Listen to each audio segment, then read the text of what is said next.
3일 동안 새끼를 꼬박꼬박 먹여주시고 그리고 대화해 주시고 또 여러 가지로 환영해 주셔서 너무너무 감사합니다. 이렇게 정말 나와서 얻어먹는 밥이 집에서 해먹는 밥보다 훨씬 맛있다는 것을 자주 느낍니다. 감사합니다. 우리 교회를 대표해서 장로님들이 섬겨주셨는데 너무너무 감사하고요. 또 오늘 마지막 이 말씀, 우리가 너무 잘 아는 말씀이면서도 또 꼭 들어야 할 말씀이라고 생각이 됩니다. 이 말씀을 보시면 예수님이, 요한복음은 사랑에 대한 이야기잖아요. 하나님이 세상을 이처럼 사랑하사. 하나님이 세상을 이처럼 사랑하셨으면 우리는 이 세상에 정말 똑똑한 거 좋아하니까 똑똑한 사람들만 가득하면 얼마나 좋겠어요. 아니면 돈 많은 사람, 이렇게 생각하기 쉬운데 하나님은, 하나님이 세상을 이처럼 사랑하사 자기 아들을 우리에게 주셨다는 거예요. 여러분, 이 세상에는 정말 하나님의 사랑이 충만할 때 세상이 아름다운 것이고, 세상이 우리 모두에게 샬롬이 되고 우리 모두에게 평강을 누리게 되는 것이지요.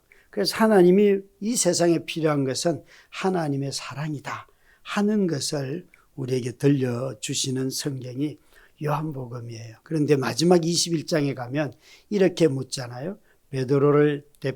우리를 대표해서 베드로에게 너는 나를 사랑하느냐? 3번 물었을 때 베드로가 3번 다 사랑한다고 말하잖아요. 그죠? 그런데 3번쯤 대답을 하면서 마음에 근심하여, 여러분 왜 똑같은 질문을 하면 여러분도 걱정이 되죠. 교회를 사랑하세요? 이렇게 물으면 처음에는 예, 사랑합니다. 또 보면서 교회 사랑하세요? 그러면 나한테 무슨 의심을 하나. 3번쯤 아마 물으면 목사님 내가 사랑한다니까요. 그러면서 막 또 싸울 분위기예요. 그렇죠? 여러분, 사람들은 똑같은 질문을 진심으로 물으면요 굉장히 두렵습니다. 여러분, 조금 전에 목사님이 여러분에게 서로 인사할 때 뭐라고 인사를 시켰어요?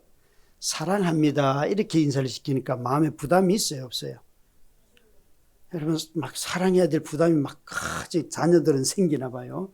근데 여러분, 만약에 목사님이 이렇게 인사말을 바꾸면 거룩하세요, 정직하세요 이렇게 인사말로 하면 여러분은 뭐라고 생각하실래요? 굉장히 불편하죠. 그죠? 사랑합니다 이 말은 굉장히 편안하게 받아들이는데 거룩하세요, 정직하세요 그러면 이 인간이 나에 대해서 뭘 안다고 굉장히 거기에는 뭐가 판단이 들어가요. 여러분. 참 우리는 인사 하나를 할 때에도 가만히 생각해 보면 저 사람이 나에 대해서 똑같은 말로 무엇인가 묻고 따지고 그러는 듯하면 벌써 힘들어해요. 예수님이 그들을 3년 동안 사랑하고 죽으시고 부활하시고 난 뒤에 이 질문을 했다는 것을 기억하셔야 돼요. 예수님은 제자들을 3년 동안 다 가르쳤고 그들과 함께 있었고, 너희들이 내가 십자가에 달릴 때 너희들이 나를 거절하고 배신할 거야 다 말씀하셨어요. 그리고 그 모든 것을 다 경험하시고 난 뒤에 하나님이 그리스도를 부활케 하셨을 때 오셔서 베드로에게 묻습니다. 너는 나를 사랑하느냐? 그렇게 물어요. 사실 여러분, 이 사랑을 어떤 사람들은, 헬라 사람들은 뭐 친구 간의 사랑은 필리오라고 하는 거고, 뭐 이성 간의 사랑은 에로스라고 하고 뭐 얘기 설명을 하는데, 무슨 사랑으로 물었든지 간에 답은 똑같아요. 그러니까 하나님이 아가페로 너 나 사랑하니 물어서 베드로가 무슨 친구의 사랑으로 대답했든 뭐라고 대답했든 간에 결과는 다 똑같단 말이에요. 너 나를 사랑하니 예 사랑합니다 그랬더니만 그 다음 답이 뭐예요? 내 양을 먹여라. 여러분, 이것은 친구의 사랑은 아가페 사랑으로 바꾸고 뭐 이성 간의 사랑은 친구의 사랑으로 자라야 되고 이런 얘기를 하시려는 게 아니에요. 네가 나와 어떤 사랑의 관계를 맺었든지 간에 그 사랑으로 뭘 하라는 거예요? 내 양을 먹이라. 그러니까 사랑의 마지막 모습은 뭔가 하면 나보다 어린 성도들을 돌보는 거예요. 나보다 어린 성도를 돌보는 것. 그것이 바로 나를, 내 양을 먹이라는 말씀의 핵심이에요. 신명기 8장 3절을 보면요. 예수님께서 그 광야에서 처음 사역 시작하실 때 3번 시험을 받으시잖아요. 그 첫 번째 시험이 뭔가 하면 돌을 떡덩이 되게 해라. 그럴 때 예수님 뭐라고 말씀하세요? 사람이 떡으로만 살지 않고 하나님의 말씀으로 산다. 여러분, 우리에게 어떤 종류의 떡이 몇 종류예요? 먹어야 할 떡이? 우리가 먹어야 할 떡이 몇 종류예요? 떡도 먹어야 되고 말씀도 먹어야 되고 두 종류를 다 먹어야 돼요. 제가 여기 부산에 와서 보면서 예수님이 그때 그 기도를 들어주셨더라면 여러분은 일할 이유가 없어요. 전부 다 돌밖에 안 보입니다. 제 눈에는. 예수님은 돌을 빵으로 만들 능력이 있어요? 없어요? 그럼 왜 안 만들었을까요? 그때 그분이 만드셨으면 여러분은 그냥 복 덩어리 되는 거 아닙니까? 땅만 파면 다 돌인데 일할 필요가 없잖아요. 그죠? 왜 안 만들었어요? 사단이 말을 해서 그렇죠. 사단이. 우리 모두는 다 예수 믿으면서 가장 바라는 게 뭔가 하면 지금 당장 내 문제를 다 해결해 주는 거 얼마나 바랍니까? 당장 모든 문제가 해결되면 하나님은 능력 있다. 하나님 사랑보다도 하나님 능력을 더 좋아하지요. 나는 너를 사랑해서 내 아들을 줬다. 그거 우리 다 알아요. 지금 내가 필요로 하는 것은 당장 우리 아들 취직하는 거고 우리 딸 직장 갖는 것이고 이 아이 공부 잘해서 대학 가는 것이고 이런 게 먼저 오잖아요. 그죠? 하나님이 내가 너를 너무 사랑해서 내 아들을 줬어. 그 얘기보다는 실제 나의 필요가 더 이게 사랑이구나 하는 것을 깨닫게 하는 확증이잖아요. 그러니까 기도 응답만큼 하나님이 나 사랑하셔 라는 것을 확증하게 하는 것이 없어요. 대부분 다 기도 응답만 되면 하나님이 나를 너무너무 사랑한다는 거예요. 맞아요? 틀려요? 틀려요, 여러분. 예수 안 믿어도 예수 안 믿는 사람들은 기도해서 먹고 살아요? 기도 안 해도 먹고 살아요? 여러분, 예수 안 믿는 사람들은 기도 안 해도 먹고 살아요. 그거 누가 먹여줘요? 또 대답을 안 해요. 하여튼 애매하면 대답을 안 한다니까. 여러분, 이 세상의 모든 생물, 동물, 식물, 사람 다 누가 돌보시는 거예요? 하나님. 그럼 불신자들도 하나님이 돌보지요. 근데 단 차이는 뭔가 하면 불신자들은 자기를 먹여주시고 입혀주시는 분이 누구인지를 몰라요. 자기가 했다고 생각, 자기 능력으로 산다고 생각해요. 아니요, 여러분. 하나님이 오늘 하루라도 해가 뜨지 않으면 살 사람 아무도 없어요. 얼어 죽어요. 그러니까 불신자는 기도 안 해도 먹고 사는데 신자들은 왜 이렇게 기도를 해도 못 먹고 살아요? 뭐가 빗나가서 그래요. 만약 우리에게 있어서 정말 돌을 떡되게 하는 것이 주님이 이 땅에 오셔서 하실 문제였다면 주님은 공생애를 시작할 때 끝냈어요. 그런데 그게 아니라는 거죠. 너무 현실의 문제를 해결하는 것이 하나님의 능력이고 그것이 나를 향한 사랑이라고? 아니요, 여러분. 하나님의 사랑을 경험하는 것은 나보다 어린 성도들을, 나보다 어리고 신앙생활의 연륜이 짧고 그런 사람들을 먹이고 입히고 돌봐줄 때 신명기 8장 3절 말씀으로 한다면 그 사람에게 말씀도 먹이고 떡도 먹이고 두 가지를 다 하는 거예요. 저는 목회를 하면서 어느 날 그 말씀을 읽다가 내가 할 일이 두 가지였구나. 다들 저한테 말씀만 먹여달래요. 그래서 아니 신명기 말씀을 봐라. 너희들은 떡도 먹어야 돼. 여러분, 주님이 우리에게 주신 말씀이잖아요. 교회를 개척하고 나니까요. 아내가 3개월 뒤에 쓰러졌다고 말씀드렸죠. 오시는 어른들이 전부 다 사업에 실패한 분들만 오시더라고요. 어쩌면 그렇게 골라서 모셔오는지. 정말 있잖아요. 40년 동안 그 한 동네에서 슈퍼마켓 3개를, 큰 슈퍼마켓 3개를 할 정도로 너무나 신실하게 일하신 분, 어음을 끊어줄 때 그 동네에 오래 사셨기 때문에 뭐 그냥 백지음을 주면서 막 갚을 때 갚으라고 했는데 IMF가 딱 온 거예요. 그래서 그 3개나 되는 큰 슈퍼마켓을 다 잃어버린 어른이 그 자녀인 딸을 따라서, 딸이 우리 교회를 나왔는데 딸을 따라온 거예요. 또 좀 있으니까 잠실주공 5단지 조합장이라고 하시던 분이 또 오셨는데 그 딸이 우리 교회를 나왔거든요. 다 잃고 왔어요. 그가 잠실주공아파트 그 조합장 할 때 거기에 국회의원이 누구였는가 하면 홍준표 의원이었어요. 그러면서 저한테 이렇게 말해요. 목사님, 내가 홍준표를 압니다. 그래서 아니 그러면 그분한테 가서 돈 좀 달라 그래요. 왜 나한테 와요? 제가 다 잃고 마지막 아파트가 경매 나가는 그 순간이 왔어요. 그래서 우리 같이 개척한 5가정의 집사님 부부들을 다 불렀어요.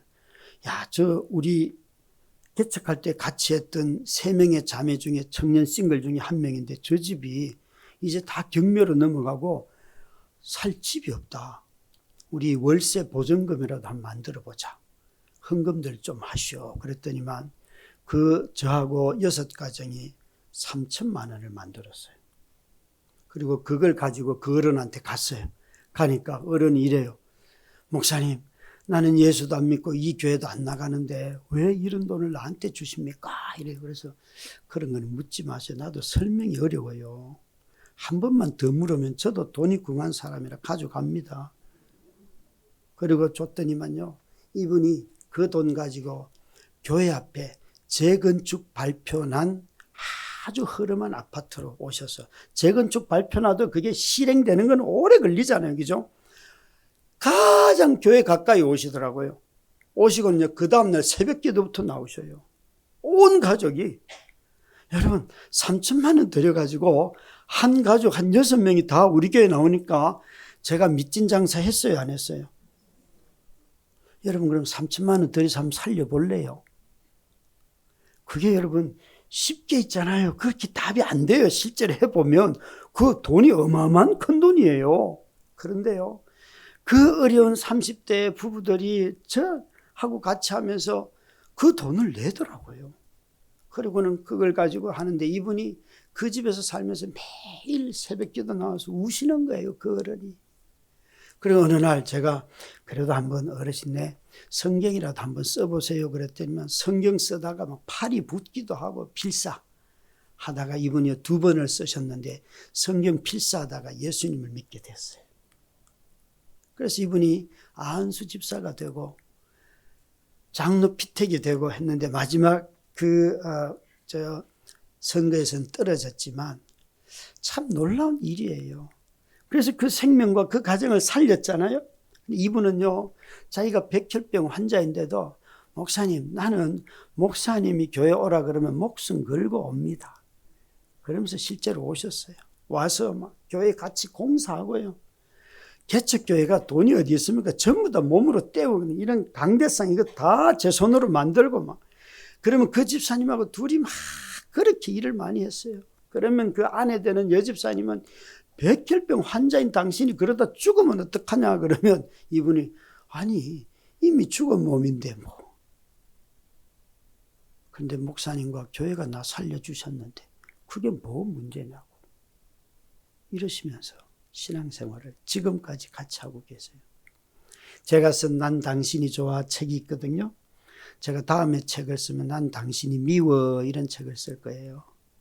여러분 살아보니까요 참 멋모를 때 당신이 좋아 이런 말을 하는데 와, 이 고통이 길게 오래 가니까 미움도 생깁니다. 여러분 미움이 생겨요. 그러나 그때마다 하나님 은혜를 주셔서 넘어가는 거지 내 마음에 미움이 하나도 없다 그건 순전히 거짓말이에요. 그 책을 다 쓰고 난 뒤에 전 너무 기뻤어요. 책만 쓰면 돈 버는 줄 알았거든요. 그래서 너무 못해가지고 그동안 많은 분들의 후원을 받으면서 살았는데 이제 내가 돈을 버는구나. 이 어마어마한 명작의 책을 썼으니까 막 혼자서 막 온갖 상상을 다 하는 거예요. 그래서 제가 추천사를 저에게 목회를 가르쳐 주신 김동호 목사님에게 찾아가서 목사님 이거 책 추천사 써주세요. 그랬더니만 목사님이 그래 너 그러면서 추천사를 써주시는데 제가 이렇게 말씀을 드리고 목사님 제가 이 책을 원고를 넘겼을 뿐인데 벌써 돈 벌 줄 알고 이것 가지고 대출을 받아서 누구를 좀 도왔습니다. 그랬더니 이분이 얼마냐 이래 2,100만 원이요. 그러니까 내가 지금까지 책을 여러 권 써봤는데 나도 책이 그렇게 안 팔리더라. 너 진짜 큰 실수를 했다. 내가 팔아줄게. 그러더니 자기 교회 성도들에게 그때는 8,000원 했어요. 여러분 이 책값은 묻지 말고 무조건 10,000원을 저한테 주십시오. 그럼 5,000권을 사주셨어요. 5,000권을. 그리고는 어느 날 저를 부르셔요. 그러더니만 김 목사 내가 너 이거 줄 테니까 이 돈 가지고 뭐 할 거냐. 만약 성도들 준다 그러면 내가 갖고 내가 이 출판사에다가 5,000권의 책값 다 보냈고 남은 돈이 1,000만 원 있는데 너 가족을 위해서 쓴다 그러면 너한테 준다. 그런데 성도들에게 준다 그러면 나는 너한테 안 준다 이러시는 거예요. 제가 그럴 때는 바보가 아니잖아요. 목사님 제가 가족을 위해 쓰겠습니다. 그렇게 받아왔어요. 그 목사님 왜 그렇게 말씀하셨는가 하면 제가 목사님 밑에서 8년을 사역을 할 때 정말 목숨 걸고 사역을 했어요. 그래서 목사님은 저의 열정과 헌신을 아셔요. 그러면서 너 그렇게 하면 안 된다 그러면서 그 돈을 주시더라고요. 그런데 제가 그 책을 쓰고 왜 2,100만 원 그 대출을 받았는가 하면 조금 전에 말씀드렸던 그분이 우리 교회에 오셔서 5년이 지나도 직장을 못 갖는 거예요. 왠가 하면 아버지가 사업이 다 망해가지고 자녀들까지 전부 다 신용불량자에 다 걸려있는 정말 눈물 나는 거예요. 그래서 그 집사님을 그때는 집사님을 불렀어요. 집사님 뭘 하시면 가족을 먹여 살리실 수 있겠어요? 그러니까 0.5톤 라보 그 퀵 배달하는 그거 있으면 자기가 일을 해서 가족들 먹여 살린대요. 제가 그 얘기를 듣고 가서 알아보니까 그 화물차 0.5톤 라보는요 번호판 값이 차값보다 더 비싸요. 그 수요에 따라서. 그래서 다 등록하고 하니까 2,100만 원 되더라고요. 제가 차주예요. 차주. 제 통장에 그걸 다 해가지고 집사님한테 주면 집사님 오늘부터 우리 종업원이니까 이 차 가지고 다니면서 배달해서 가족들 먹여 살리세요. 이분이 7년 동안 그 일을 했어요. 백혈병 환자인데도요. 그 라보 트럭 그 작은 공간에 엔진의 열기가 여름에 다 올라오는 얼마나 덥습니까? 그런데도요. 죽기 살기를 각오하고 서울에서 천안까지 짐을 싣고 내려가면 천안에서 짐이 생길 때까지 찜질방에 주무시면서 그 뜰 때까지 기다렸다가 올라오시고 그런 삶을 정말 사시더라고요. 그러면서 성실하게 막 살아도 사는 게 얼마나 힘듭니까? 그렇게 쭉 7년을 하시더니만 목사님 그동안 너무 고맙습니다. 이제는 내가 기력이 안 돼서 더 이상 이 일을 못합니다. 근데 다행히 그 파산 신고를 해가지고 다 정리가 되었어요. 그래서 다 깨끗하게 정리가 되고 자녀들도 다시 취업을 하고 그래서 가정이 이제 그래도 이전보다는 더 나아졌다고 그 차를 판 값을 저는 2,100만 원을 가지고 7년 전에 그 차를 구입했는데 2,400만 원을 가지고 왔어요. 그러면서 이거 목사님 돈이에요 이러는 거예요. 그래서 제가 아니요 그거 집사님 거예요. 7년 전에 7년 동안 하나님이 제게 주신 돈은 이거보다 훨씬 많아요. 이번에 임대아파트 당첨이 돼서 들어가셨죠. 그거 보증금 얼마예요? 보증금 못 넣었습니다. 이게 바로 그 보증금이에요. 그리고 2,400만 원을 그분한테 그대로 드리면서 집사님 이것 가지고 보증금 쓰시고 나머지 월세를 줄이세요. 여러분 제가 모든 성도들에게 이렇게 하는 거 아니에요. 돌아보니까 전부 다 사업 망한 사람만 다 와 앉아 있는데 어느 날 기도하다가 하나님 교회를 하자는 거예요. 말자는 거예요. 내가 힘들고 어려우면 돈 많고 믿음 좋고 헌신하는 장로님 보내주셔가지고 이렇게 좀 나도 도움 좀 받고 그렇게 하셔야지 돌아보면 전부 다 내가 도울 사람 다 앉혀놓고 이게 교회가 됩니까? 이렇게 기도를 했어요. 했더니만 하나님이 이렇게 말씀하시더라고요. 사도행전 20장 28절에 여러분은 자기를 위하여 또는 온 양떼를 위하여 삼가라. 성령이 그들 가운데 여러분을 감독자로 삼고 하나님이 자기 피로 사신 교회를 보살피게 하셨나니라. 교회가 어떤 존재라고요? 하나님이 자기 피로 사신 교회. 여러분, 교회는 함부로 대할 수가 없는 것이 교회예요. 우리 눈에 보기에 교회 같지 않아서 뭐가 없어서 교회 같지 않지만, 그렇게 생각하는 사람들 무지 많지만 하나님이 피 흘려 사신 교회. 교회는 여러분, 그리스도께서 피를 흘려서 우리를 구속하신 그 은혜가 그대로 모여서 다 합해져 있는 것이 교회예요. 교회. 여기 우리 장로님들 교회를 바라볼 때 나 없으면 안 돼. 그거 다 헛소리입니다. 그렇게 생각하는 사람 없어도 교회 잘 됩니다, 여러분. 교회를 바라볼 때 주님의 몸으로 바라보는 사람들이 많아야지 교회가 교회다워져요. 내가 없으면 아니에요, 여러분. 주님의 몸이 있기 때문에 목사인 나도 불렀고요. 주님의 몸이 있기 때문에 장로님도 불렀고요. 주님의 몸이 있기 때문에 권사도 부르고 교사도 부르고 찬양팀도 부르고, 주님의 몸이 없으면 우리는 아무도 부르지 않아요. 그런데 이게 뒤바뀌어 버렸어요. 하나님, 이렇게 가난하고 병든 사람들, 사업에 다 실패한 사람들 데려다 놓고 저보고 교회 하라고요? 내 마누라도 아파서 힘든데 왜 이렇게 하세요? 그랬더니 피 흘려 사신 교회. 저한테 그 구절을 딱 떠올리게 하더라고요.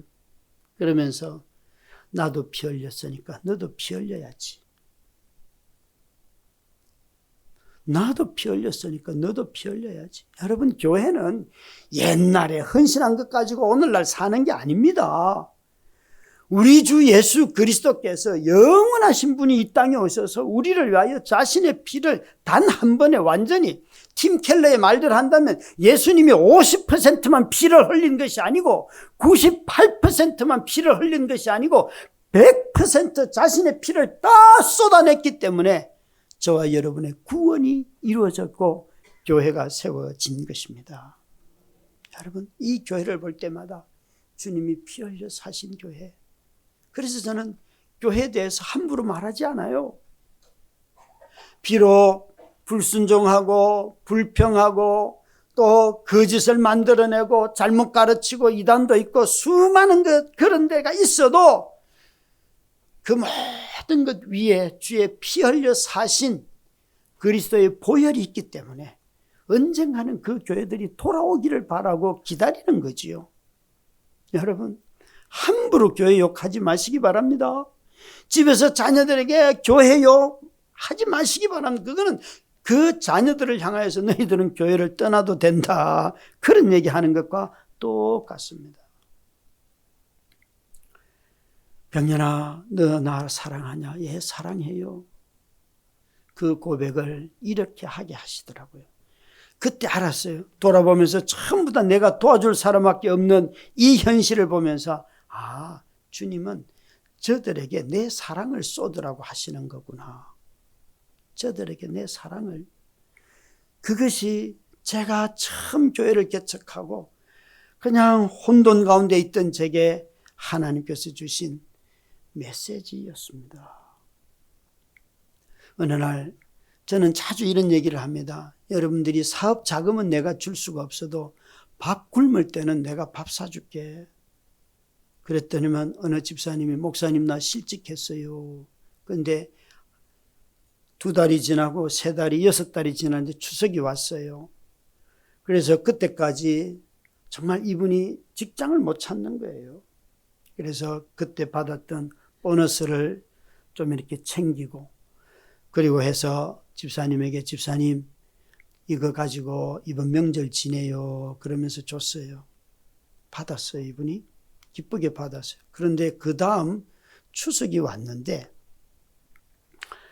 그걸 아는 몇몇 후배 성도들이 돈을 이렇게 모아왔어요. 한 50여만 원을 모아왔어요. 그러면서 목사님, 그 형이 자존심 상할까 봐서 우리가 줄 수는 없고 목사님이 이것 좀 전해주세요. 명절 잘 보내라고. 그래서 제가 그게 몇 푼 더 보태가지고 그 집사님을 만나서 집사님 너무너무 성도들이 집사님 사랑해서 이렇게 명절 잘 보내라고 떡값을 나한테 주대. 그러면서 전해줬더니만 이분이 딱 첫 마디가요. 나를 사랑하지도 않는 것들이 주는 돈을 내가 왜 받아요? 헌금하면 넣으세요. 이러는 거예요. 제가 그때 마음속으로 너는 떠나도 내가 절대 붙잡지 않는다. 여러분 이 어려운 때에 10만 원, 20만 원 여러분 성도들이 모아서 50만 원 만들어 오는 것이 그게 여러분 얼마나 어려운 일인 줄 아세요? 얼마나 어려운 일인 줄 아세요? 여러분 아주 교만한 사람들은 늘 남을 도와주려고만 해요. 도움받지 못하는 사람은 도와줄 때 항상 자기 의가 살아납니다. 사랑이 아니에요. 내가 받을 줄 아는 사람만이 도와줄 수 있어요. 근데 교회 안에는 받을 줄은 모르고 너는 나한테 받아야 돼. 혜택만, 시혜만 하려고 하는 사람들이 얼마나 많습니까? 자존심이 상하는 거예요. 그런 거는. 내가 도움받다니 자존심 상한다 이거예요. 아니요 여러분. 도와주려고 하면 성육신이 똑같은 자리로 내려가야 합니다. 근데 교회는 가난한 사람들을 많이 도와주면서도 가난한 사람들을 엄청나게 무시하는 사람들 많아요. 여러분 아마 이런 기도 많이 하시죠? 누구 가난한 집사님 있으면 맨날 그 가정이 경제적으로 회복되도록 기도를 많이 하는데 회복이 안 되고 평생을 가난하게 살아가잖아요. 그죠? 이제 기도 좀 안 할 때 안 됐어요? 예? 무슨 말 하는 거예요? 아이고, 당신 부자 돼야 되는데, 당신 부자 돼야 되는데. 여러분, 부자 되지 않아도 믿음 안에서 살아갈 사람들이 있잖아요. 부자 되는 것이 신앙에 갖는 목적은 아니잖아요. 그죠? 제 친구 중에는 첫째 아이는 비장애인, 둘째 아이는 지체장애인, 셋째 아이는 사산을 했고, 넷째 아이는 다운이가 있어요. 다운 증후군을 가지고 태어난 아이.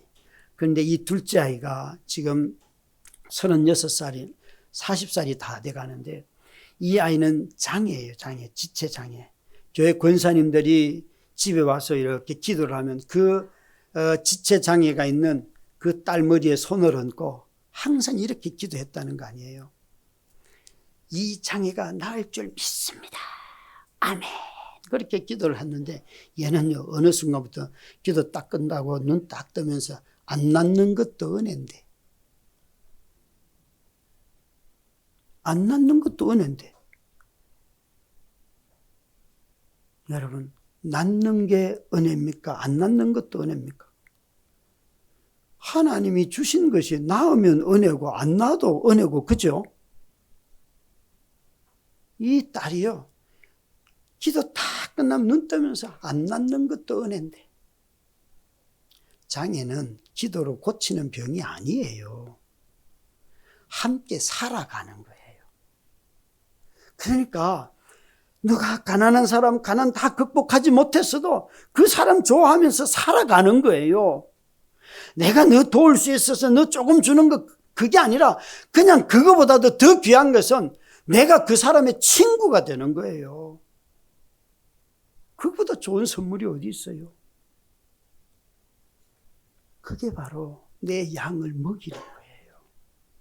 권사님들, 장로님들, 또 안수 집사님들, 여러분 돌볼 성도들이 얼마나 많습니까? 저는 당회할 때 보통 2시간 하는데요. 한 3, 40분은 그냥 성도들 이름 명단 주고 장로님들 기도합시다. 설명도 안 합니다. 그래 보면요. 장로님들 얼마나 버벅대는 줄 아세요?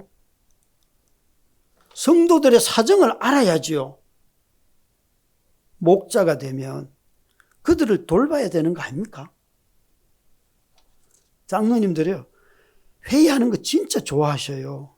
저는 회의보다 장로님들은 목양을 하는 존재들입니다. 양들을 돌보라고. 그래서 우리의 대제사장이고 목자장이 나타날 때에 우리 칭찬한다고 하지 않았습니까?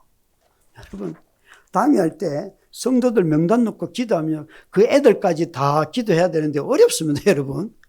다들 우리는 사정을 몰라서. 여러분, 기도는 사정을 몰라도 내 마음이 하나님의 마음이 되면 뭐든지 다 튀어나옵니다. 그죠? 성령께서 내게 어떤 감동을 주시잖아요. 그냥 나온다고요. 평소 기도 생활이 되어 있으면 무슨 소리든 다 하게 돼 있어요. 사랑은요, 내 마음에 품는 것이고요. 사랑은요, 내가 그들과 함께 사는 것이고요. 사랑은요, 내 걸 떼어서 그들에게 주는 것이에요. 주는 것이에요. 어느 날 제 생일날 우리 아들이 아빠 생일 선물이야 그러면서 A4 용지를 딱 접어가지고 왔어요. 근데 딱 펴는 순간 제가 얼마나 웃었는지 몰라요. A4 용지를 딱 접어가지고요. 이 안에 크게 하트를 하나 딱 그리고는요. 맨 위에 딱 한 문장 적었어요. 아빠, 남자는 말로 하는 게 아니야. 그래서 딱 적었어요. 그러면서 하트가 다 차여 있어요. 그래서 제가 웃으면서 나는 말로 받는 사랑을 듣고 싶다. 아들한테 말로 해라, 말로. 여러분, 사랑은 말이 먼저죠. 그렇죠? 사랑은 말이 먼저예요. 어느 날 어버이날 큰딸이 아빠에게 엄마에게 감사 편지를 썼어요. 그런데 이렇게 적어놨어요. 아빠, 우리 가족은 어떤 상황을 만나도 호호 하하 웃으면서 살 수 있는 가족이야. 그러면서 막 글이 시작이 돼. 그러면서 이렇게 말을 그가 해놔요. 이것보다 더 큰 일을 만나도 우리는 웃을 수 있는 가족이야. 제가 마음속으로 이것보다 더 큰 일? 야, 너가 아버지 죽는 거다, 야. 아니면 자식 새끼 중에 한 명 죽는 건데 이게 얼마나 큰 일인데 이게 미쳤나. 와, 여러분, 이것보다 더 큰 일을 만나도 우리는 웃으면서 이길 수 있는 가족이 이렇게 그 어버이날 땡큐 카드를 줬는데 마음 한편으로는 야, 이놈은 이 아픔을 극복했구나. 왠가 하면 아픔을 극복한 사람들은요, 똑같은 일을 또 만날 수 있다고 마음을 열어놔요.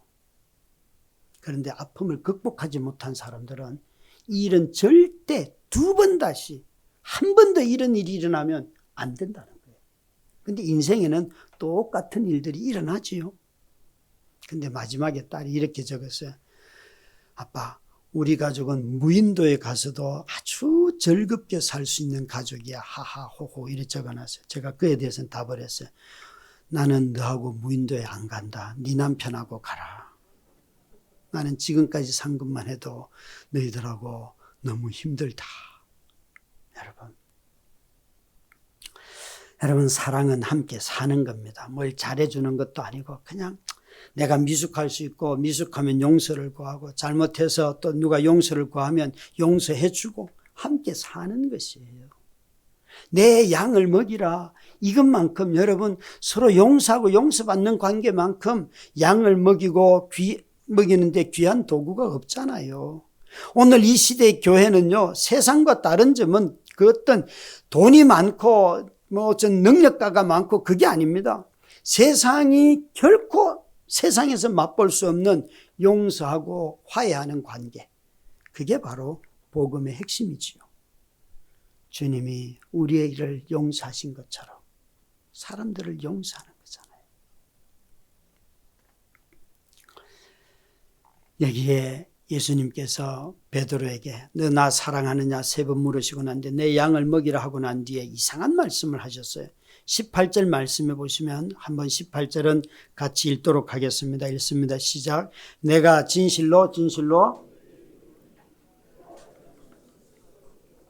원하는 곳으로 다녔거니와 늙어서는 내 팔을 벌리리니 남이 내게 띠띠우고 원하지 아니하는 곳으로 데려가리라. 예수님이 네가 나 사랑하느냐 내 양을 먹이라 라고 끝났어요. 그러고 난 뒤에 베드로에게 이런 말씀을 하셔요. 네가 젊어서는 네 마음대로 네 스스로 원하는 곳을 다니며 살았지만 늙어서는 내 팔을 벌리리라. 그것도 이거는 박해를 받는다, 고난을 받는다 그런 뜻이에요. 그것도 남이 너에게 띠를 띄우고 너를 끌고 가겠다. 네가 원하지도 않는 곳으로 데려가겠다. 여러분 보십시오. 베드로는 지금까지 주님을 따랐어요. 근데 주님이 이제 부활하시고 떠나가시면서 베드로에게 하시는 말씀, 너 젊어서는 네 마음대로 다 했지만 이제 내가 떠나고 난 뒤에 나이가 들어가는 너가 이제 앞으로는 네가 원하는 것은 못해. 다른 사람들이 너에게 부탁한 것, 다른 사람들이 너에게 원하는 그 일을 네가 해야 돼. 여러분 살아가면서 나이가 들수록 내가 말한 대로 되는 게 좋아요? 다른 사람이 말하는 대로 따라가는 게 좋아요?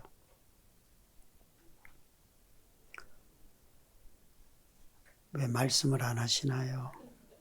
여러분 사장님들, 사장이 되는 이유가 직원들 부리는 게 좋아요? 아니면 직원들이 내 말 듣는 게 좋아요? 일단 사장이 별로 없으시군요. 저를 한번 보세요. 저는 집에 가는 것보다 교회에 있는 걸 정말 좋아해요. 근데 집에 가면, 어제도 잠깐 말씀드린 집에 띵동하고 들어가면 아무도 응답이 없어요. 아빠 왔다 그러면 알아.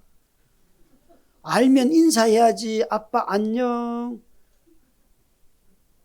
그리고 어제 예를 들었던, 만약에 음식물 쓰레기를 누구한테 버려달라고 셋 중에 한 명에게 이름을 부르면서 이거 버려줄래? 그러면 왜 나인지 설명해 주세요. 이게 꼭 날라와요. 그럼 그때부터 이제 막 머리에서 막 열이 나잖아요. 그죠? 그러니까 집에 들어가도요. 아빠가 아빠가 집을 구했고 아빠 이름으로 아빠가 밥 먹여주고 옷 사주고 공부시켜주고 다 했는데도 제 말을 지지리도 안 들어요. 그런데 교회 있잖아요. 교회는 저희들도 전임 교육자들이 있는데 박 목사님 카톡으로만 문자만 보내도 목사님 부르셨습니까? 하고 저 앞에 누가 와요. 그러면 제가 집에 있는 걸 좋아할까요? 교회에 있는 걸 좋아할까요? 담임 목사들이 교회에 늦게까지 있는 이유는 이것 때문이에요. 아시겠죠? 여러분 아마 연 목사님도 교회에 오래 계실 것 같은데 집에 그분이 말을 안 들어서 그래요. 그러니까 제가 가만히 보니까요. 집에 들어가기가 싫은 거예요. 집에 가봤자 어차피 일해야 되고 애들 뭐 말도 안 듣고 지네들 좋아하는 거 막 해주면 좋아하고 내가 좋아하는 거는 왜 이렇게 안 하려고 합니까? 근데 교회에서는요. 그들이 안 좋아해도 목사님이 좋아한다면 한다는 흉내라도 내는데 제가 어디 있고 싶어 하겠어요. 그래서 남편들이 집에 잘 안 들어오려고 해요. 여러분 남편 집에 들어오게 하는 방법은 어떻게 하라고요? 왜 모르는 척 하세요? 예, 여러분 진짜예요. 가만히 생각해보면 우리 모두는 다요. 내가 원하는 대로 살고 싶어 하지 남이 원하는 대로 끌려다니고 싶은 사람 아무도 없습니다. 그런데 주님께서 승천하시기 전에 베드로에게 베드로야 네가 앞으로 사도들의 이 12명 중에 네가 대빵인데 네가 할 일은 끌려다닐 일들밖에는 없다. 여러분 세상은 직위가 높아지고 능력 있고 자기 유능함이 인정받으면 그 사람에 의해서 다 말 듣는 사람들이 줄을 서지만 교회는 그렇게 되지 않는 곳이 교회다. 주님이 여러분 십자가에 달려서 내가 원치 않는 십자가였잖아요. 주님 정말 이 잔을 옮길 수만 있다면 옮겨주십시오라고 했지만 하나님께서 아무 말씀도 안 하시니까 이 길이 맞구나 하고는 주님이 그 길을 가셨어요. 그걸 주님이 보여주셨다고요. 여러분 정말 부산 사랑의 교회 모든 성도들이 가정에서 이런 방식으로 원하지 않는 일이라 할지라도 누군가가 원할 때에 기쁨으로 그 일을 감당하는 것을 진짜 헌신이라고 하는 거예요. 자기가 좋아하는 일을 즐겁게 하는 것을 헌신이라고 말하는 것이 아니고 위탁받은 일, 부탁받은 일, 요청받은 일, 그것이 때로는 내가 원하지 않는 일이라 할지라도 그 일을 기쁘게 하는 것, 그것이 주님을 사랑하는 증거입니다. 목회를 하면서 깨닫게 되는 건요. 내가 좋아하는 일만 하지 않는다는 거예요. 너무 좋아하지 않는 일이 수두룩합니다. 그런데 그걸 해가면서 하나님의 은혜를 많이 깨닫습니다. 제가 첫날 결혼은 기적이고 결혼은 고통이다 그랬어요. 고난이다 그랬어요. 고난이 뭡니까 여러분? 고난. 욥기 23장 10절에 보면 욥은 이렇게 말합니다. 고난은 그러나 내가 가는 길을 그가 아시나니 그가 나를 단련하신 후에는 내가 순금같이 정금같이 되어 나오리라.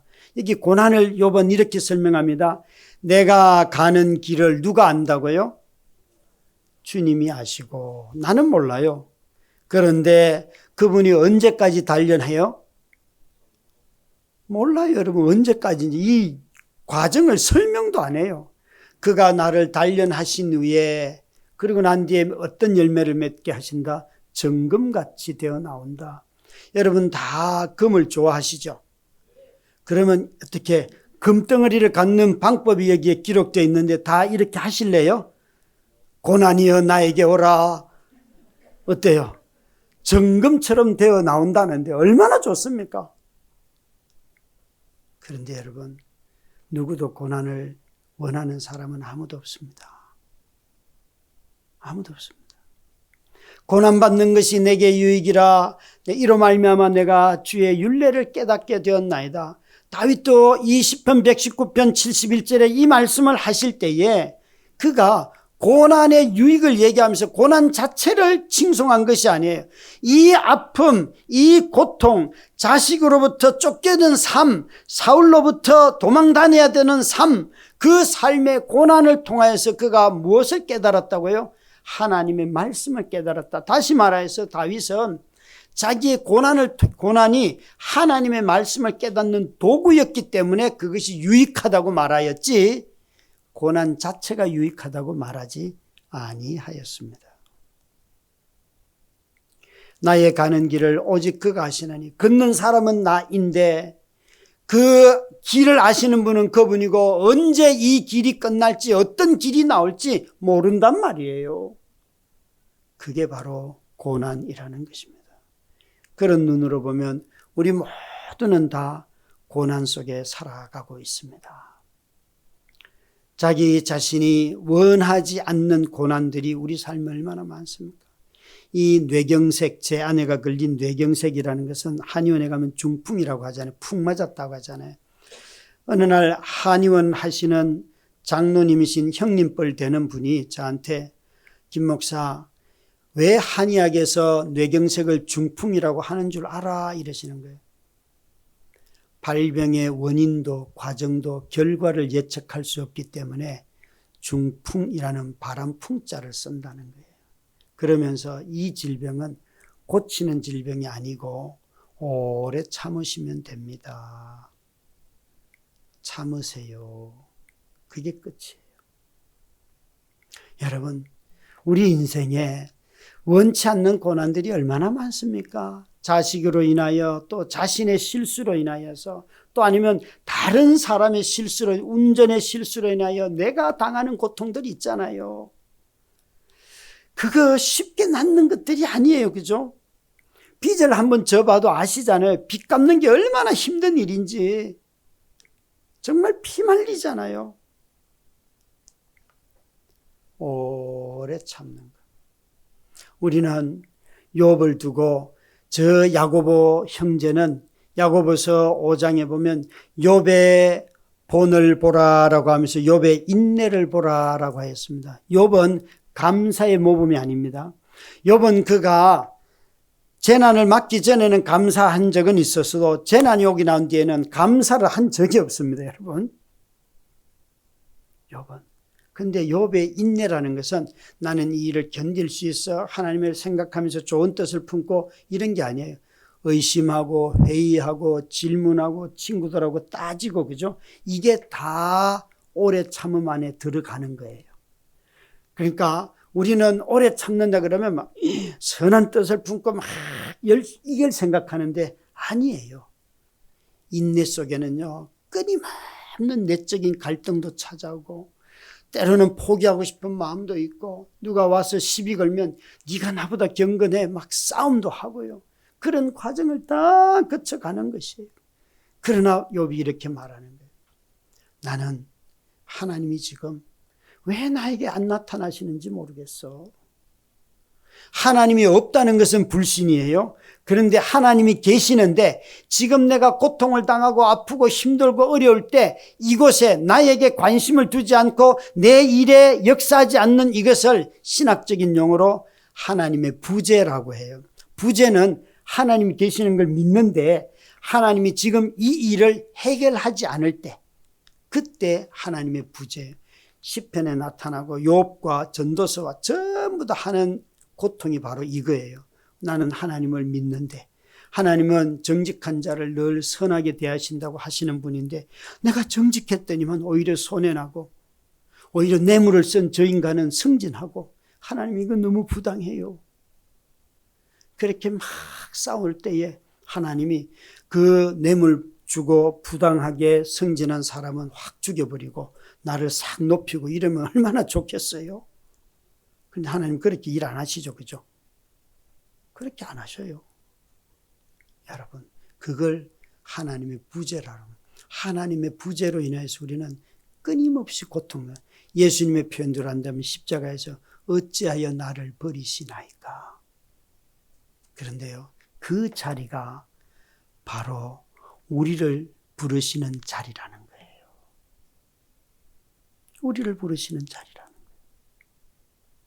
사랑하는 성도 여러분, 우리 모두가 신앙생활을 해가면서 우리는 자주 우리 자신이 내가 원하는 것을 내 마음대로 할 수 있는 것, 아니 우리 마음대로 한번 해보십시오. 신앙이 어떻게 되는가? 우리 마음대로. 코로나 때 예배 드리러 교회 안 오고 집에서 예배 드리니까 좋았던 점들이 있습니다, 여러분. 근데 저희들도 코로나 때 예배를 교회에서 못 드리고 이제 사역자들끼리만 이렇게 예배를 하는데 어느 날 갑자기 어느 집사님이 막 와요. 몇 주 뒤에. 그래서 집사님, 방역 수칙상 오시면 안 됩니다. 그랬더니, 아이고, 목사님, 저는 무조건 올랍니다. 왜요? 그랬더니만, 내가요, 첫 주, 둘째 주 예배할 시간이 되니까요, 정말 파자마를 입고 더 침대 앞에 앉아 있더라는 거예요. 그래서 자기가 교회 간다 그러면 파자마 입고 오는 사람이 있겠어요? 또 아내는, 목사님, 가스불에 밥 올려놓고 밥 칙칙칙칙 하면 가서 불 끄고 또 뭐 하는 거 하고 그러면서 예배 들어 앉았다가 또 갔다 오고 그러더라는 거예요. 그러면서 목사님, 나는 내 믿음의 분량이 집에서 예배 드릴 수 있는 형편이 안 돼요. 나는 집에서 드리면 내 마음대로 파자마 입고 누워서 그냥 핸드폰 펴놓고 예배하세요. 나는 막 전기밥솥에 막 밥 불 끄러 가고 뭐 하러 가고 그러면서 예배하는 자기를 보면서 아, 내가 예배 드릴 준비가 안 된 사람이구나 깨달았다는 거예요. 여러분은 어떠셨어요? 여러분 집에서 예배 드리면서 주일날 이렇게 예쁘게 아름답게 정갈하게 어디 앉아가지고 목사님 일어나라 그러면 일어나고 찾아라 그러면 찾고 듣고 했습니까? 아니면은 하다가 이거 작은 거 이건 눈도 아프고 그냥 때려치워라. 어떠셨어요? 우린 너무 자기 자신이 굉장히 수준 높은 줄 알아요. 여러분, 남이 원하는 대로 해보면 제일 많이 내 안에 뭐가 없다는 것을 깨닫는가 하면 뭘 깨달을 것 같아요? 사랑이 없다는 것을 깨달아요. 남이 해주는 거예요. 남에게 뭘 해주면서 제일 많이 내가 너 해주는 거 알지? 이런 거 있잖아요. 아이들이 말 안 들을 때 엄마 아빠들 얘들아 너희들 용돈 깎는다 그러면 애들이 처음에는 겁을 내요. 근데 조금 있으면 또 보복한다. 그 다음 단계는 뭔 줄 아세요? 더러워서 안 받는다. 여러분 그래요. 여러분 정말 내가 뭘 하나 해주면 그렇게 대가를 받고 싶어 해요. 남이 원하는 대로 해주면요, 내가 굉장한 사람인 줄 알아요. 여러분 보세요. 내 말 듣는 사람 많으면 나를 따르는 무리가 많구나. 아니요, 여러분. 그렇게 생각을 한다고요, 많은 사람들이. 주님은 나를 따르는 것이 아니라 네가 원하지 않는 일을 즐겁게 하는 것이 바로 나를 따르는 것이다. 부산 사랑교회 성도 여러분, 여러분들이 정말 누구의 인정이 아니어도 늘 그 자리에, 교사면 교사의 자리에, 찬양팀이면 찬양팀의 자리에, 누가 오늘 찬양이 영 아니에요 그래도 그걸 가지고 싸울 이유가 없어요. 다음에 더 잘하면 되죠. 그래도 하나님 나를 기쁘게 받으셨는데, 그죠? 얼마나 많이 준비해도 그거 다 만족 못 시키잖아요. 오늘 불렀던 찬양, 마지막 찬양 여러분 잘 아셔요? 어른들 잘 아셔요? 모르죠? 모르면요, 벌써 있잖아요. 노래 소리가 작아지는 게 제가 저기 앉아서 들었어요. 마음속에 이런 생각하는 거예요. 저 니들은 왜 저걸 골라가지고 우리가 모르는 거. 가사도 어렵고 멜로디도 어렵고. 여러분 있잖아요. 사람들이 찬양을 가지고 분석을 해요. 전부 다. 찬양을 듣는 이가 누구세요? 하나님이라는 것을 알면 앞에 뭐가 나오든지 상관없어요. 흥얼거리고 따라 하려고 해요. 하나님이 내 목소리를 들으시는데, 내가 모른들, 악보가 틀린들, 가사가 틀린들, 박자가 틀린들, 뭐가 문제예요? 하나님이 내 찬양을 받고 계시는데. 그런데 다들 있잖아요. 저거 젊어가지고 모르는 걸 또 하네. 박자가 빠르면 우리 숨 넘어간다 야야. 내게 강같은 평화 좀 해라. 옛날 기도원에서 하던 거 그것만 생각해요. 아니 여러분, 찬양을 보면 이 교회가 젊은지 늙은지 골았는지 다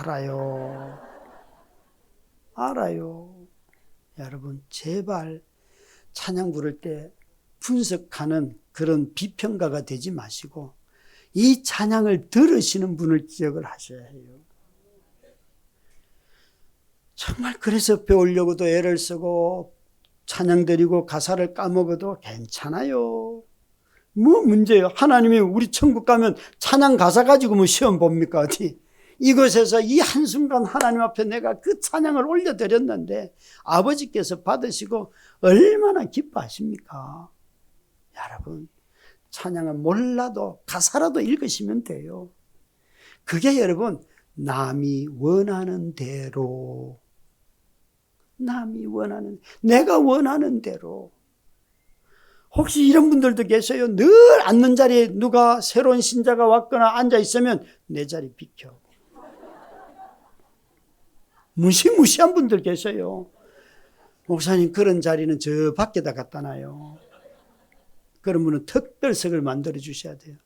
여러분, 누가 와서 내 자리 모르고 내가 내 자리라고 생각했던 앉아있으면 잘 앉았다 그리고 옆에 앉으면 되지. 그걸 꼭 그 자리 그 거리에 앉아야지만 하나님의 말씀의 은혜가 없디까? 왜 그래요? 전부 다 자기가 원하는 대로 해서 그래요. 자기가 원하는 대로. 주님은 베드로에게 네가 이제 사도의 대빵이야. 그래도 네가 원하는 대로 못해. 참으로 기이한 일이지요. 교회의 리더가 된다는 것은 내가 원하는 것을 하는 것이 아니라 주님이 원하는 것을 하는 것입니다. 그래서 끊임없이 목사님들과 장로님들은 이번 일을 어떻게 할까 보다도 어떤 제안이 올라오면 이게 하나님의 뜻인가 아닌가 그걸 살펴야지 내가 이 의견에 맞는가 아닌가. 벌써 자기들 패거리를 만들기 시작하면 교회는 이미 두 쪽이 나 있는 것입니다. 끊임없이 하나님의 뜻에 맞추어서 내 생각을 거기다 맞춰야지만 교회는 하나 되게 되어 있습니다. 진짜예요.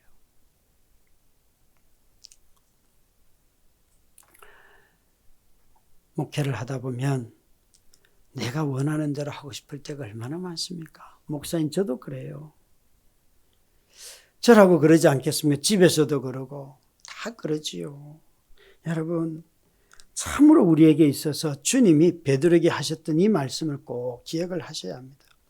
그런데 주님은 베드로에게 나중에 묻습니다. 베드로가 베드로에게 18절 이 말씀을 하시니까 주님, 그러면 주님 옆에서 이렇게 고개를 기울이고 있는, 주님 품 의지하고 있는 저 요한은 어떻게 되십니까? 저는 뭐 이렇게 원하지 않는 일에 끌려가고 그게 내 길이라면 요한은 어떻게 되겠습니까? 이렇게 베드로가 물었어요. 그랬더니만 예수님이 그 질문에 대하여서 이렇게 말씀하셨습니다. 22절 말씀인데요. 함께 읽겠습니다. 시작. 예수께서 이르시되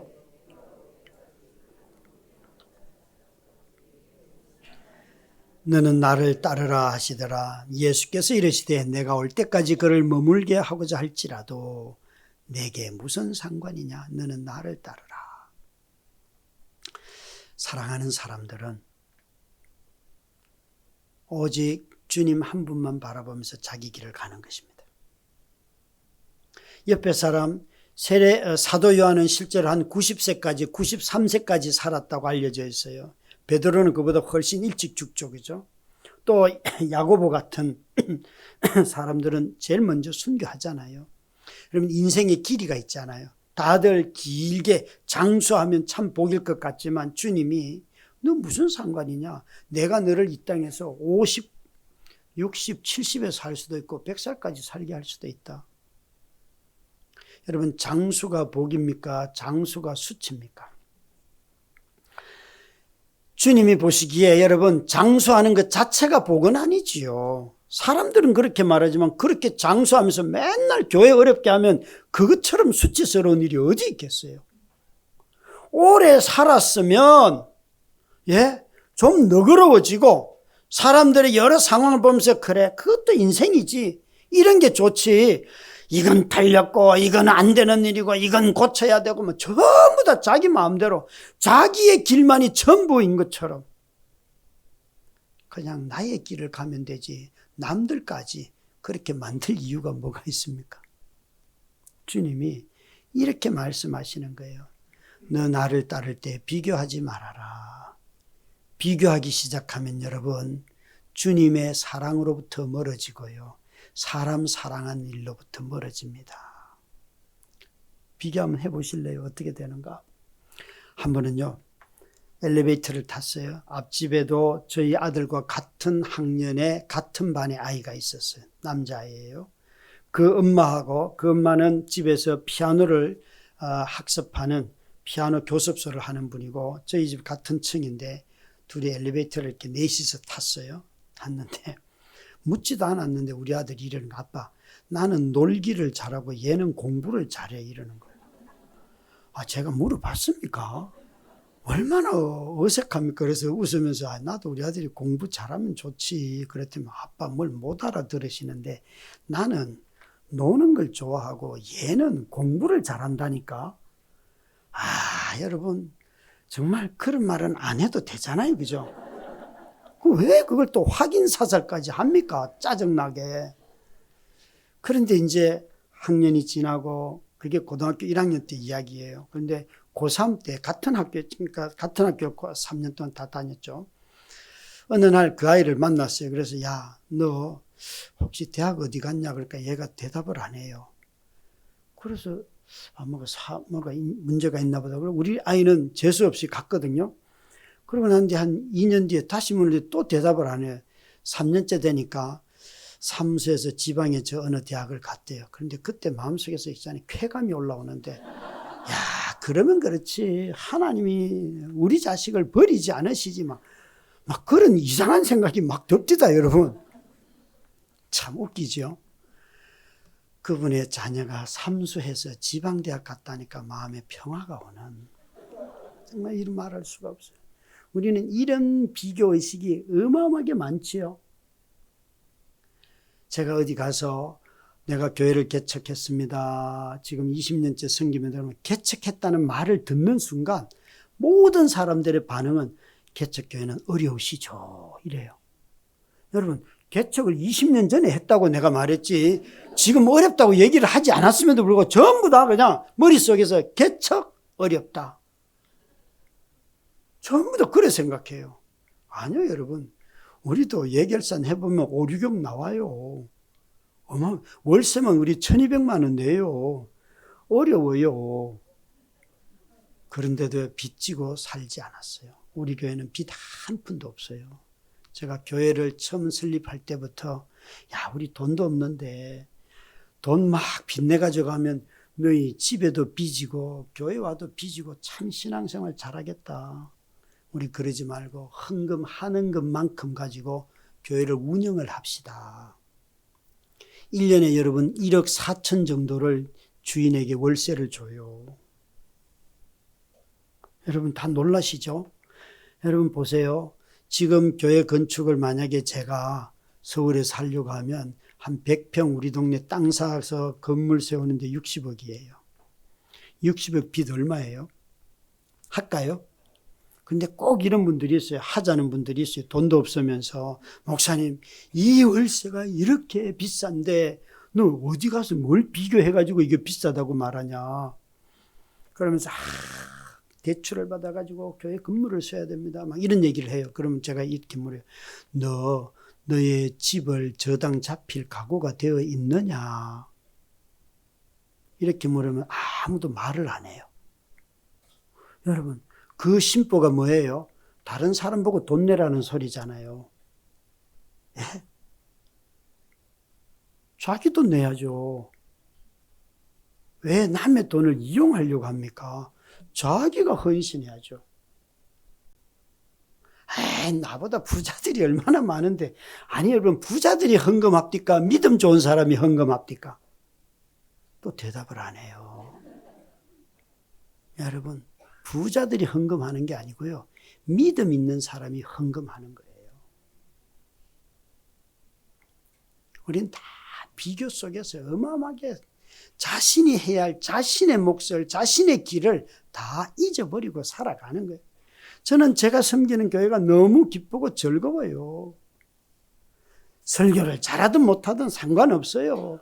한 몸이 되어서 살아가는 것이니까 죽을 때도 있죠. 예, 그럴 때는 다음에 잘하면 되죠. 뭐 그걸 가지고 중리산이 그럽니까? 자꾸만 비교하다 보면 우리 목사님은 왜 저분은 저렇게 하는데 왜 안 될까? 다 비교하기 때문에 사랑이 안 생기는 거예요.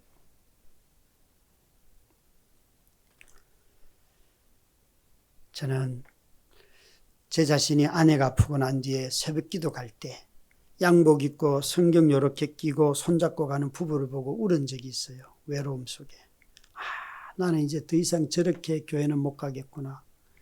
아내와 함께 가는 그런 분명히 아마 목사님 부부일 터인데 그분들이 보면서 너무 외로워가지고 정말 길 옆에다 그 봉고차를 세우고 엄청 울어본 적이 있어요. 비교하니까요. 내 인생이 얼마나 초라해지는지. 그걸 극복하는 데 시간이 오래 걸리더라고요. 그러나 극복을 했어요. 아니다. 하나님은 나도 내가 가는 길을 하나님께서 내 길이다 이건. 저는 사실 이번에 집회 오면서 목사님이 설교도 좋지만 간증을 해주시면 어떨까요? 그래서 속으로는 삐졌어요. 나 간증 안 하려고 했는데 또 이분은 왜 이러셔? 그러다가 마음을 돌이켰어요. 그리고 와서 사실은 3일 동안 간증하는 거예요. 제가 설교보다는. 하면서 그래 이게 내 길이지 다시 또 생각을 하게 돼요. 제가 경험한 독특한 길이 하나님과의 그 관계가 있고 또 어떤 성도들 중에는 이런 삶을 살아가는데 어떻게 할지 몰라서 정말 당황하는 분들이 너무너무 많지 않습니까? 근데 저는 아내를 수술하고 다리를 잃는 수술을 한 날 수술 끝나고 이제 집에 돌아가다가 하나님한테 이렇게 질문을 했어요. 하나님, 내 인생의 꿈이 뭐예요? 그게 한 45살쯤 때 일이에요. 그러니까 하나님이 적각 병년아 너 나만 사랑해 이래요. 그래서 제가 그 갓길에다 차를 세우고 지금 사랑하고 있잖아. 뭘 더 사랑해? 뭘 더 사랑해? 그러면서 막 저는 교회 개척할 마음이 없었어요. 그리고 정말 이런 일도 원치 않는 일들이에요. 내가 뭘 더 사랑해 그러면서 막 울면서 하나님한테 되들었다고요. 그렇게 울고 난 뒤 아무 말씀을 안 하셔서 집에 갔다가 다음날 아내 보러 가고 또 가고 3일째 되는 날 울던 그 자리를 지나가는데 이렇게 하나님 물으시더라고요. 병년아, 너 나를 사랑하는 것보다 더 큰 꿈이 있냐 그러세요. 제가요 그 질문을 들었을 때 더 큰 꿈이요? 하나님 사랑하는 게 제일 큰 꿈이지요. 여러분, 하나님 사랑하는 것보다 더 큰 꿈이 있을 수 있으세요? 없어요. 만약 있다면 그건 우상이에요. 그죠? 하나님 사랑하는 게 제일 큰 꿈이잖아요. 아니요, 하나님 사랑하는 게 제일 큰 꿈이죠. 그랬더니 그러니까 너 나만 사랑해. 그러면서 저게 로마서 8장 28절에 우리가 알거니와 하나님을 사랑하는 자 곧 그 뜻대로 부르심을 입은 자들에게는 모든 것이 합력하여 선을 이루느니라. 여러분, 선을 이룬다는 말 속에 우리의 구원이 이루어지고 완성되고 주의 나라가 임하고 이런 걸 생각하셔야지 이 일이 잘 되겠구나, 좋은 일이 일어난다 이렇게 생각하시면 안 됩니다. 그런데 이 문장에서 저도 의심할 수 있으니까 하나님이 이 구절을 주셨는데 이 구절에서 제일 중요한 것은 하나님을 사랑하는 자예요. 이것은 현재 분사형인데 헬라어의 현재 분사형은 계속 지속되는 걸 말해요. 선한 하나님이 그 모든 것을 뜻이 이루어질 것이다 하는 것은 미래예요. 그런데 지금 내가 선택할 방법을 모르고 어떤 길인지 모르고 그럴 때에도 우리가 할 수 있는 게 딱 하나 있어요. 그것은 뭔가 하면 하나님을 더 사랑하는 쪽을 선택하면 되는 거예요. 그러면 나머지는 하나님이 알아서 하나님이 우리를 이끌어 가시는 거예요. 그러니까 우리는 항상 어느 일이 어떤 일이 하나님을 사랑하는 일인가 그걸 잘 생각하셔야 해요. 그게 항상 하나님을 사랑하는 자의 말의 뜻이에요. 여러분, 우리는 자주 선택해야 될 일들이 많잖아요. 그죠? 그럴 때마다 정말 하나님을 사랑하는 쪽을 선택하시기 바랍니다. 그 하나님의 사랑은 오늘 보니까 내 양을 먹이라 라고 말씀하세요.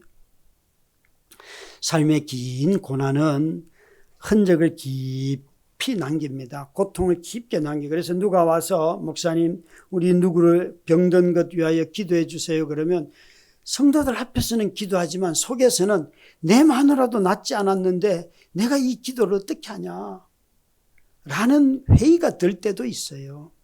어느 날 출근하다가 울음이 터졌어요. 하나님, 난 너무 힘들어요. 이 여자 데려가든지 좀 정리 좀 해줘요. 그러면서 출근하다가 운전대를 붙들고 막 울면서 출근했어요. 본당에 엎드려가지고 엉엉 우니까 출근하던 부교육자들이 와가지고 목사님 왜 그래요? 야, 들어봐라. 내가 힘들다고 말하는데 이분이 나한테 나는 너한테 아들 줬다고 말한다. 그게 할 소리냐? 여러분, 내가 힘들다고 마누라 좀 어떻게 해달라고 기도하는데 제 귀에다 대고 나는 너한테 아들 줬다 그래. 제가 귓구멍이 그들랑 똑바로 들어요. 내가 언제 아들 준 줄 모릅니까? 나 아들 준 줄 다 알아요. 그게 아니고 지금은 마누라가 아파서 힘들어서 여기 와서 엎드려 있는데 왜 그런 또 헛소리를 해요. 그리고 또 막 따지고 울었다고요. 그랬더니만 병년아, 너의 인생에 귀한 게 뭐냐 그러세요. 제가 1초도 주저하지 않고 예수님이요. 그러니까 네가 네 인생에 제일 귀하게 여기는 그리스도 그 아들을 나는 너한테 줬다고. 그러면서 로마서 8장 32절에 보면 아들을 아끼지 아니하시고 우리에게 내어주시니가 어찌 그 아들과 함께 우리에게 모든 것을 옛날 성경에는 은사로 주시지 않겠는가. 우리는 이 구절을 가지고 이렇게 말했어요. 아들을 주신 분에게 제 아내를 이렇게 달라는 것은 이건 큰 문제가 아니에요. 아들까지 주셨기 때문에 아내는 반드시 일어납니다. 이렇게 기도를 배웠잖아요. 그죠? 그럼 제가 물을게요. 아들을 주신 그분이 제 아내를 이렇게 주시면 제 아내가 일어나서 병이 낫는 것은 이 아들보다 더 귀한 겁니까? 아니지요. 절대 아니지요. 또 아들을 주신 그분이 제 아내를 안 일으켜주면 저는 그분으로부터 받은 것이 아무것도 없습니까? 아니지요. 다시 말해서 뒤에 아내가 일어나든지 안 일어나든지 하나님이 제게 주실 수 있는 최고의 선물은 뭐예요? 예수 그리스도예요. 이미 저와 여러분 다 받았어요. 그런데도 불구하고 우리가 이 예수를 자랑하지 않는다고요. 이 예수가 가장 귀한데, 교회가 가장 귀하게 여겨야 할 것은 나이 많은 누구도 아니고 장로도 아니고 뭐 이 교회에 막 헌신 많이 해서 돈 많이 낸 그 사람이 아니고 예수 그리스도예요. 저는 오살리 금식 기도원에 가서 여러 번 20일 금식을 했었습니다. 마지막 금식은 화상을 입고 다리를 잃고 난 뒤에 아내를 이제 수술 다 마치고 나서 너무 억울해서 오살리 금식 기도원에 올라갔어요. 거기 가면 아마 옛날 어른들 중에 그곳에 다녀오셨던 분들은 엘리야의 동산을 아실 것입니다. 그 동산에 올라가가지고 20일 동안 그곳에서 기도하고 숙소 와서 자고 올라가서 기도하고 20일 동안 그렇게 기도했는데 아무 응답을 안 하셔요. 그리고 20일째 되는 날 이제 저 내려갑니다. 그러면서 돗자리를 툴툴 트는데 갑자기 마음속에서 성령의 음성이 들리는 거예요. 병년아, 나는 네 속에 있다. 그러셔요. 그래서 제가 돗자리 틀다 말고 내 말 좀 잘 들어요. 내 안에 있는 걸 모르는 게 아니에요. 내 안에 밖에 옆에 뒤에 아래 온 천지에 다 주님 계신 거 알아요. 내가 지금은 여기 온 것은 주님이 내 안에 계신다는 걸 몰라서 온 게 아니고 그렇잖아요. 그죠? 왜 주님은 자꾸 엉뚱한 소리를 하실까요? 여러분 정말 애절하게 한번 기도해 보면 그거 잘 응답을 직접 안 하시잖아요. 그죠? 내일 당장 부도 나서 남편 부도 맡으려고 교회 와서 막 주야 내일 부도 나요. 어떻게 하면 그러면 나는 네 남편 사랑한다. 뭘 어쩌라고요. 그죠? 사랑한다가 여러분 돈 준다는 소리로 들리세요? 아니요. 아브라함을 보세요. 아들을 준다 그래놓고 안 주니까 저 송도 앞바다에 해갖고 하늘의 별을 봐라. 그래서 별을 보다가 뭐예요 도대체? 그런 거예요. 하나님은. 그때 알아들었어요. 아하, 내가 한 기도를 다 들으시고는 하나님이 네 안에는 안 낳는다 하는 걸 이렇게 말씀하시는구나. 하나님이 내 안에 계시니까 내 소리 다 들었지요? 그래서 제가 하나님 알아들었어요. 이제 나는 더 이상 안에 낳는 것을 위해서는 기도 안 할게요. 그렇지만 하나님 매일매일 이 여자와 살아갈 수 있는 사랑을 주시고 매일매일 살아갈 수 있는 지혜를 주시고 매일매일 살아갈 수 있는 재정을 주십시오. 집에 내려와서 아이들에게 얘들아 하나님이 아빠에게 응답을 줬는데 너희 엄마는 더 이상 낫지 않아. 고쳐주시지 않는다고 약속했어. 그랬더니만 우리 아이들이 아빠 부목사님이 그러는데 기도는 긍정적으로 하랬어. 애들이. 그래서 애들이 계속 기도는 부정적으로 하면 안 된대요. 그래서 제가 제 말을 안 듣길래 너희 교회 담임이 누구냐? 너희들은 누구 말을 들어야 되냐? 그랬더니만 아이들 셋 다 누구도 이제는 엄마 낫기를 위해서 기도하지 않아요. 엄마와 함께 살아가도록은 기도해요. 여러분 그 아픈 아내와 함께 하루하루 살아온 것이 20년이에요. 20년이에요. 참 인생은 모질지요. 그러나 여러분 모진 인생 속에도 하나님 주시는 은혜가 얼마나 많은지 이 아픈 고통을 통하여 나는 너에게 아들 줬다라고 우시면서 제게 오셔서 나는 너한테 아들 줬다고. 한국교회에 십자가의 그 그리스도를 가장 귀하게 여기는 교회 만나기가 얼마나 어려운지요, 여러분. 자신들의 규모를 자랑하고 자신들이 한 일을 자랑하고 그리스도 이외의 것을 자기 자녀들, 손자, 손녀들 자랑하는 권사님들, 집사님들 얼마나 많습니까? 전부 다 구역 모임 모이면 우리 손자가 하버드에 어쩌고 저쩌고 해. 그런데 안 믿어. 그냥 세상에서 성공했다 그것 자랑하느라고 정신이 없어요. 여러분 십자가의 그리스도를 자랑하는 것, 그것이 주님께서 우리에게 하시는 말씀입니다. 병년아, 너 나만 사랑해 라는 말씀을 듣고 얼마나 울었는 줄 아십니까? 병년아, 나는 너한테 아들 줬다. 병년아, 너 용서받았다. 여러분, 얼마나 밤마다 유혹에 시달렸겠습니까? 어느 날 요한복음 9장에 있는 그 혼이나 가늠하다 잡힌 여자 그 본문에 설교를 하려고 폈는데 성경을 몇 번 읽는데 병년아, 너 용서받았다 그러는 거예요. 그래서 제가 손을 이렇게 들고, 당신은 나를 용서했는지 몰라도 나는 내가 용서가 안 돼. 왜 내가 그 밤에 아내를 교회에 데리고 가서 교회에서 작정 기도를 하고 전기 찜질기를 올려주고, 왜 내가 그 수련회 청년대학생 5,000명 모이는데 강사에 응해가지고 왜 아내가 화상을 입었는가 하면, 청년대학생 5,000명 모이는 수련회 주강사로 선정이 되었어요. 그래서 이 청년들이 안 모이는 시대에 이건 너무 어마어마한 일들이니까, 여보, 내가 당신을 이동 침대에 태우고 가서 청년들의 도움을 받고, 엘리베이터도 없으니까 당신을 1층부터 3층까지 올려서 본당 뒤편에서 당신하고 우리 40일 작정 기도를 합시다. 작정 기도를 시작한 지 33일째 되는 날, 그날 저는 그때 발 마사지를 배워가지고 아내를 즐겁게 해주려고, 혈액순환을 도우려고 발 마사지를 배웠고, 전기 찜지기를 끝나고 약한 온도에 이렇게 해놓고 잠을 잤는데 밑에 화문석 돗자리를 깐 게 화근이에요. 이 전기 찜질기가 그 돗자리를 가열시켜가지고 담배에 재 타들어가듯이 돗자리가 계속 서너 시간을 타서 아내의 이 정강이 아래에 다리를 다 태운 거예요. 작정 기도 때문에. 제가 그때 나는 하나님이 꼴도 보기 싫어요. 내가 수련회 안 간다 그랬잖아.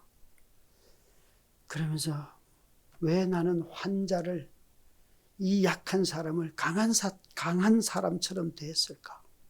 여러분, 환자는 환자의 방법으로 대해야 되는데 건강한 사람의 방법으로 대했단 말이에요. 제가. 그게 폭력이에요. 그게 폭력이에요. 울면서 나는 하나님이 꼴도 보기 싫어요. 그때부터 제 마음속에 나는 목회 안 한다, 외도하고 끝날란다, 그런 마음이 불쑥불쑥 찾아오고, 왜 그런가 하면 자기의 인생을 정죄하기 시작하니까 도저히 할 수 있는 용기가 나지를 않더라고요. 그렇게 1년이 지나고 또 어느 그 다음 해에는 임영수 목사님을 찾아가서 제가 이런 얘기를 다 드렸어요. 개척교회가 아내가 이렇고 저는 유혹이 많아서 목사님 왔습니다. 그랬더니 목사님이, 김 목사님 인간이네요. 이 유혹은 그냥 딱 끊어지는 게 아닙니다. 목사님 천천히 절제하셔요. 그것도 어렵습니다. 1년도 어렵고 2년도 어렵습니다. 그냥 그런 존재라고 생각하고 넘어가세요. 목사님이 그렇게 저를 영적으로 인도해 주셨어요. 그런 날을 한 3년쯤 지나던 어느 날 그 본문에 설교를 하려는데 병현아, 너 용서받았다 그러는 거예요. 그래서 제가, 당신은 나를 용서했는지 몰라도 나는 나를 용서 못해요. 왜 내가 그 밤에 아내를 데려가고 그 수련회 간다고 말하고 환자를 이렇게 데려가고 온갖 얘기를 다 하면서 나는 용서 못해요. 그랬더니만 주님이, 병현아, 끌려와서 도망 못 가고 내 앞에 엎드려서 용서받은 이 간음하는 여자가 될래? 너희 중에 죄 없는 자가 돌로 치라. 그러니까 자기 양심이 살아나서 자기 죄를 다 깨닫고 돌아간, 용서받지 못한 제사장과 바리새인들이 될래? 여러분, 누가 되시겠습니까? 그 밤에 주님이 제게, 너 자기 양심이 살아서 너희 중에 죄 없는 자가 돌로 치라 그러니까 다 양심으로 자기 죄를 깨닫고 돌아간, 용서받지 못한 바리새인이 될래? 아니면 현장에서 간음하다 잡혀와서 도망도 가지 못하고 내 앞에 엎드려 용서받은 이 여자가 될래? 여러분, 누가 되어야 될까요? 당연히 용서받은 가늠하다 잡혀온 여인이지요. 제가 그 말씀 들었을 때 그거라면 제가 여자가 되어야지요. 그러면서 엎드려서 항상 울었어요. 저는 지금까지 용서를 어떻게 생각했는가 하면 내가 내 죄를 깨달으면 용서받는 줄 알았어요. 아니에요. 내가 내 죄를 깨닫는 인간도 항상 남을 정죄하는 인간으로 살아요. 그런데 주님이 그 여자에게 이렇게 묻습니다. 네가 한번 눈을 들어봐라. 너를 정죄하는 사람들이 어디 있느냐. 그 여자가 뭐라고 말하는 줄 아십니까? 아무도 없습니다. 여러분 앞에 누가 있어요? 예수님은 이 여자를 정죄해요 안 해요? 이 여자가요. 바리새인들의 정죄보다도 범죄하고 가늠하다 잡혀온 여인을 짱돌을 들어서라도 내려칠 수 있는 거룩하신 분, 죄가 없으신 유일한 의로우신 그리스도, 그분이 자기 앞에 있어요. 그분이 이 여자를 죽일 수 있는데도 불구하고 아무도 없습니다. 여러분, 우리 모두는 양심을 가지고 회개하는데 아닙니다. 용서는 양심을 넘어서서 우리를 심판하실 그분의 용서하시는 자리가 바로 내가 용서받는 자리예요. 그래서 그분 앞에 엎드리는 거예요. 그걸 하면 내가 이 여자가 돼야지요. 여러분, 주님이 그때 뭐라고 말씀하세요? 이렇게 말씀하셨다면 그 여자는 용서 못 받아요. 너 가서 다시는 죄를 범하지 말라. 그러면 내가 너를 정죄하지 아니하마. 그랬다면 이 여자는 가서 죄를 범했을까요? 안 했을까요? 죄를 범하죠. 예수 믿어도 죄 범하잖아요. 다른 종류의 죄. 근데 주님이 뭐라고 말씀하세요? 무엇이 먼저 나와요? 나도 너를 정죄하지 아니하노니 가서 다시는 죄를 범하지 말라. 여러분, 우리를 정죄하지 아니하시는 그리스도, 그분의 용서가 있기 때문에 이 여자는 그 가서 다시 그런 죄를 지었을 때라도 돌아가고 또 그분의 은혜를 기억하고 가서 용서를 구하고 은혜를 받고 자라가고 분명히 그렇게 컸음이 틀림이 없습니다. 교회가 이 세상에 줄 수 있는 최고의 복은 뭔가 하면 이 용서의 소식을 전하는 겁니다.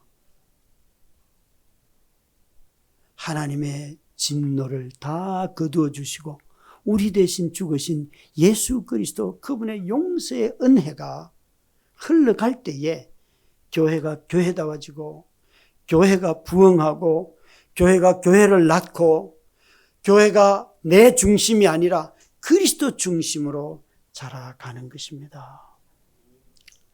부산 사랑의 교회 성도 여러분, 부족한 종이 살면서 살아온 간증을 드렸지만 저 또한 여전히 죄인입니다. 그렇지만 주님이 여전히 나를 사랑하신다고 하셔서 그 사랑에 목매어 살아가는 것이지 제가 모든 것을 다 잘하는 것이 아닙니다. 여러분, 이런 정말 어리석기 짝이 없는 자도 하나님이 이렇게 쓰시는데 하물며 신실하고 진실하고 살아가는 여러분들을 얼마나 하나님께서 귀하게 쓰시겠습니까?